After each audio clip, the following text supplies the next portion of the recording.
O país terá quase 500 mil novos casos de câncer em 2010. Os mais comuns em todas as regiões do Brasil vão ser o de pele e não melanoma.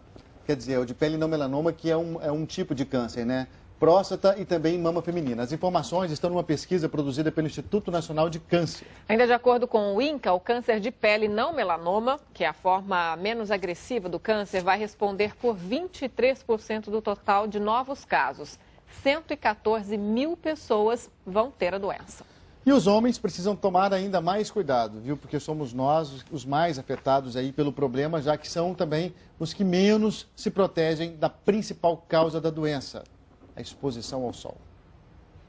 Um estudo inédito do Ministério da Saúde mostra que só 37% dos homens brasileiros usam protetor solar, um dos principais fatores de proteção ao câncer de pele não melanoma. Já entre as mulheres, mais da metade se protegem da exposição ao sol. A pesquisa foi feita com mais de 54 mil pessoas das 26 capitais e do Distrito Federal. O câncer de pele é o que mais atinge homens no país, de acordo com o Ministério da Saúde. O governo gasta por ano 613 milhões de reais no combate à doença.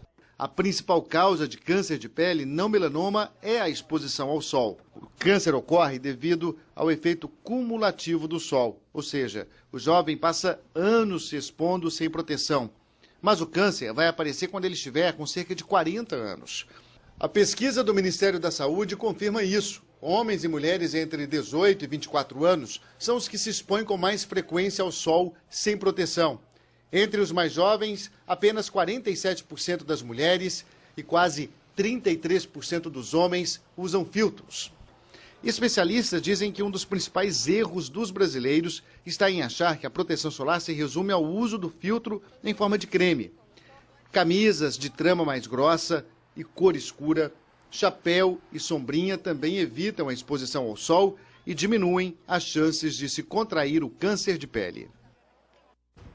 Bom, e para falar sobre o problema do câncer de pele em homens, a gente recebe aqui no estúdio a doutora Mirna Rank, ela que é dermatologista, oncologista da seção de dermatologia do Instituto Nacional do Câncer. Muito bom dia, com vontade. O INCA que está fazendo esse alerta aí para todos nós, né? No nosso estúdio em São Paulo está a dermatologista da Sociedade Brasileira de Dermatologia, a doutora Adriana Cristina Caldas. Doutora, bom dia. Bom dia. Eu queria começar esse debate aqui no Rio com a doutora Mirna. Esse alerta, na verdade, é mais em relação aos homens, né? Agora, eu gostaria de saber por que eles são mais resistentes ao uso de protetor solar. A gente sabe que eles têm naturalmente um ponto a favor, que a pele dos homens geralmente é mais oleosa, né? Então, é mais resistente. Agora, eles são mais... Não usam tanto protetor solar ou proteção como chapéu e boné como as mulheres, é isso? Isso mesmo. Tem a questão cultural, né, do uso dos cremes ser uma questão mais feminina, de estética, e os homens são um pouco mais devagar com a questão dos cremes, né? Mas hoje em dia isso está solucionado. Tem protetores solares que são à base de géis, né, à base de aerosol, então fica fácil a utilização realmente do protetor solar. E lembrando que tem os bonés, né? Os homens são calvos na maioria das vezes, né? Então tem que lembrar o uso do boné também. Agora, na verdade, as mulheres, por serem muito mais vaidosas, né, que nós homens, justamente vem esse aspecto da questão cultural, né? Para a gente começar a entender que precisa realmente colocar um creme, não só para que a proteção também está ligada à longevidade, né, da pele, né? Eu queria ir até São Paulo, que essa longevidade significa saúde, né? Mas nós homens, você acha que ainda precisamos assim de uma campanha maior de conscientização para entender, por exemplo, que essa saúde representa menos risco, inclusive, de um problema mais sério como o câncer? Nós ainda precisamos de uma campanha mais efetiva para o homem procurar um especialista para poder fazer um exame e mesmo fazer o seu autoexame. Que há estatísticas que pouquíssimos homens examinam o seu próprio corpo. Existe até uma estatística até considerável falando que a porcentagem dos homens que olharam para o dorso, para suas costas, para suas próprias costas, é mínima. Então, isso é muito importante para uma prevenção de um câncer de pele. Então, uma pinta diferente, que não tinha, uma feridinha que não cicatriza, ele vai detectar muito precocemente. Doutora, e como convencê-los a ir ao dermatologista? Quem deve fazer isso? Esposa, filhos, um outro especialista que dê indicação para visita ao dermatologista? Ana, é uma campanha coletiva. Então, todo mundo que está envolvido com aquela pessoa, principalmente pessoa de pele clara, que a gente sabe que talvez na adolescência ou na infância se expôs muito aos raios ultravioletas, aos raios solares. Então, essa pessoa deve procurar um dermatologista rotineiramente, não uma vez na vida. Então, a mulher, a esposa, a namorada, a irmã, nos Estados Unidos há campanhas, leve um amigo ao dermatologista. Então, a pessoa vai, ela tem que levar alguém junto para fazer um screening, para fazer uma triagem. Muito bem. Pergunta para a doutora Mirna. Doutora, câncer de pele, como é diagnosticado? E esse é um câncer que volta? Como acontece? Ele recorre? Sim, é um câncer de pele que pode recorrer se a cirurgia não for de forma correta. Então, ele pode realmente ter uma recidiva. Né? E a outra pergunta? Favorando, pode repetir? Se ele recorre. Isso, já respondi. E como é diagnosticado? Isso. Né? Através de autoexploração mesmo do paciente, o autoexame. Tem que pedir para o pai, para a mãe, para a esposa, né? Para o marido, para os filhos olharem, ver se tem alguma pinta nova, se algum sinal modificou, se alguma ferida, que às vezes a ferida, né, que não cicatriza. Então, realmente são sinais sugestivos de um câncer de pele. E o dermatologista é o mais indicado para diagnosticar através do exame da dermatoscopia. Agora, doutora Mirna, tem uma pesquisa do Ministério da Saúde que fala que quanto mais baixo o nível de educação, mais elevadas são as chances da pessoa ter câncer. No caso dos homens, é por conta de algumas profissões do tipo garis ou pessoas que trabalham na construção civil e também porque o protetor solar é caro, né? As pessoas de mais baixa renda não têm condições de comprar protetor solar. Com certeza, exatamente. Essa questão realmente do emprego, né, o profissional, e de ser realmente de alto custo, né, o uso do protetor solar. Tem alguma maneira de baratear isso para que essas pessoas possam ser protegidas? Ou até equipamentos mesmo na empresa, né, na construção? Sim, hoje em dia existem até proteções de roupa. A roupa já vem com protetor solar, né, o uso de chapéus também. Doutora Adriana, como é a incidência solar na pele? Nas diferentes peles. E no inverno o sol é mais brando?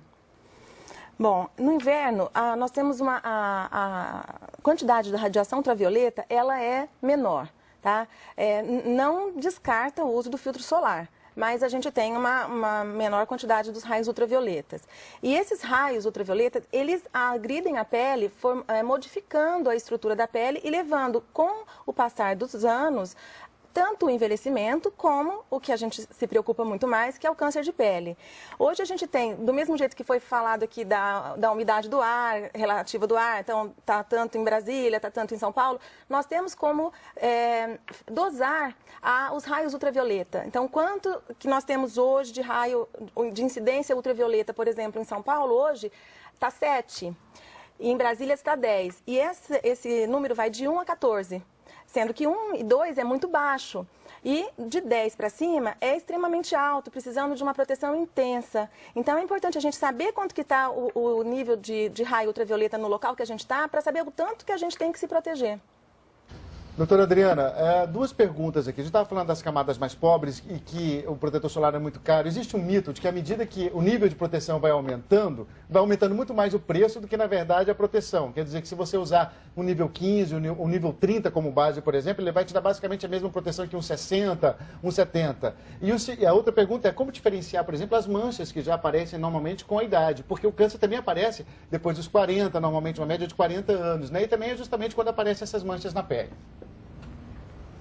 Bom, das manchas, vou começar pela segunda, um dermatologista vai ser a melhor pessoa para poder estar avaliando. Então, qualquer coisa diferente que aparecer realmente após os 40, são mais manchas, mais tipos de manchas que não só o câncer de pele. Mas um dermatologista vai saber diferenciar. E quanto ao protetor solar, teoricamente, é verdade que de um fator 15 para um fator 30, a diferença é pequena. Só que a quantidade, quando eles fazem os testes para dar fator 15, a quantidade que eles usam para fazer esse teste é muito maior do que a quantidade que a gente usa normalmente, na prática. Então, quando a gente acaba usando um fator 60, a gente, pela quantidade pequena que a gente usa, a gente acaba reduzindo esse fator 60 para um fator 40, até às vezes por um 30. Então, por isso que é importante a gente estar usando um fator mais alto de proteção. Fala. Doutora Adriana, eu gostaria de ir aqui para o Rio com a doutora Mirna.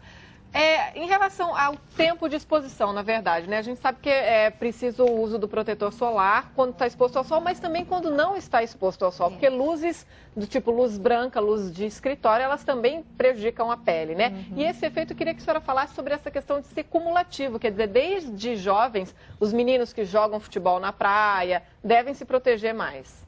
Exatamente. O uso do protetor tem que ser diário e de forma repetitiva. A aplicação deve ser repetitiva. Não adianta usar um protetor 60 só uma vez pela manhã e não reaplicar várias vezes ao dia, né? Às vezes vale a pena, então, comprar um mais barato, um fator 15 e reaplicar várias vezes ao dia. E durante o tempo nublado, assim, por exemplo, aplica também? Claro, a radiação vai passar pelas nuvens, né? A areia também reflete, né? Então não adianta só ficar na sombra e não aplicar o protetor solar. Tá bom, doutora, muito obrigado aí pelas informações, pelas dicas também. É um alerta muito importante para nós homens, né, doutora? Aqui, a doutora Mirna aqui no Rio de Janeiro, a doutora Adriana aí em São Paulo. Muito obrigado também pelas informações. Ana. Obrigada, Vicky.